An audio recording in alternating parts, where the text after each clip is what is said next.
దొంగోనికి చెప్పే లాభం అనేది ఎన్కటి మాట. దొరికిన దాంతోని ఊకునే కాలం ఎన్నడో పోయింది. బాజాప్తా గుళ్ళకే పోయి భయం భక్తి లేకుండా దేవుళ్ళ సొమ్ముని హుండీల నోట్లని మాయం చేసే గిసువంటి బట్టెవాస్ దొంగలు మసిబట్ట మొకపోళ్ళు మస్తుగా మోపైరాడాడ.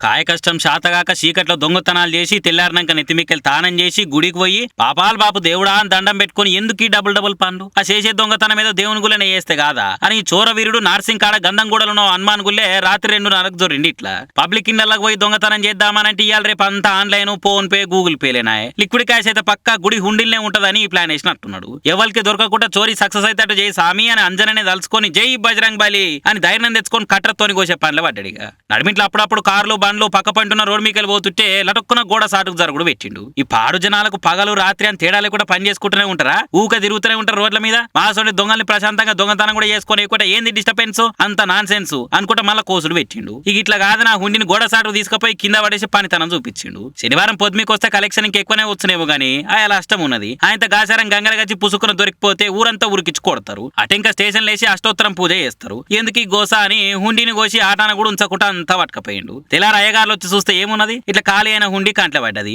పోలీసులు వచ్చి చూస్తే సీసీ కెమెరాల రికామ్ లేకుండా వీడి పడ్డ కాయ కష్టం అంతా రికార్డ్ అయింది. కేసు రాసి దొరకబట్టే పనులు నాటి ఇప్పుడు దొరికినాక ఉంటది కాని వానికిగా. బల్లె పిల్లల్ని పట్టుకొని ఏ సారో మేడమో ఉండి పెద్దగైనాక ఏమైతావు అని అడిగితే ఐఏఎస్, ఐపీఎస్, కలెక్టర్, డాక్టర్ ఇట్లా మస్తుగా చెప్తుంటారు.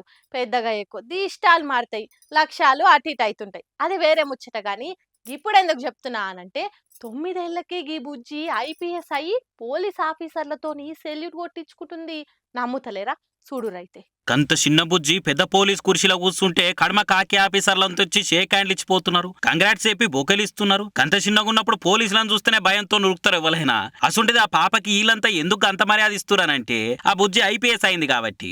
గంత చిన్న ఏజ్ లో 5వ తరగతి కూడా అయిపోదు ఐపీఎస్ ఎట్లా అయింది అని అంటే అదే అసలు ముచ్చటిడా. వారణాసిలుండే రణవీర్ భారతి అనే 9 ఏళ్ల బుజ్జికి ఐపీఎస్ కావాలని కలన్నట. కానీ రాత బాలేక బ్రెయిన్ ట్యూమర్ వచ్చి బాధపడుతున్నదట. ఉత్తరప్రదేశ్ లో మహామాన క్యాన్సర్ దవాఖాన్లా ట్రీట్మెంట్ కూడా తీసుకుంటుందట. ఇక పానం మంచుకుంటే రోజు తోటి పిల్లలతోని బడికి పోయి మంచిగా ఆడుకుంటా చదువుకొని పెద్దగైనాక అనుకున్న తీరే ఐపీఎస్ అయి తుట్టి అని బుజ్జి బాధపడుతుంటే వారణాసి పోలీసులకి ముచ్చట తెలిసిందట. ఇక పానం బాలేని పాప ఆశ తీర్చినట్టు అవుతుందని పెద్ద ఆఫీసర్లుండి ఇట్లా ఐపీఎస్ యూనిఫామ్ వేసి కుర్చీలో గుసబెట్టి ఖుషి చేసిరట.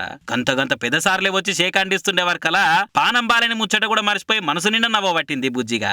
పోలీసు వాళ్ళంటే కఠినంగా ఉంటారు అని జనాలు అనుకునే తట్టు కొందరు చేస్తే కాకి ఆఫీసర్లలో కూడా కంటతడి దుడిచే మంచి మనసు ఉంటుందని నిరూపిస్తూ రీసోంటోళ్ళు.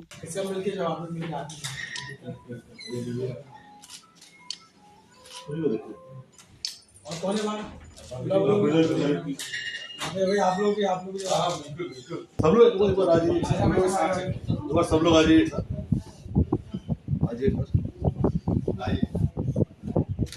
सैल्यूट कर दीजिए जरा, आप लोग सैल्यूट कर दीजिए।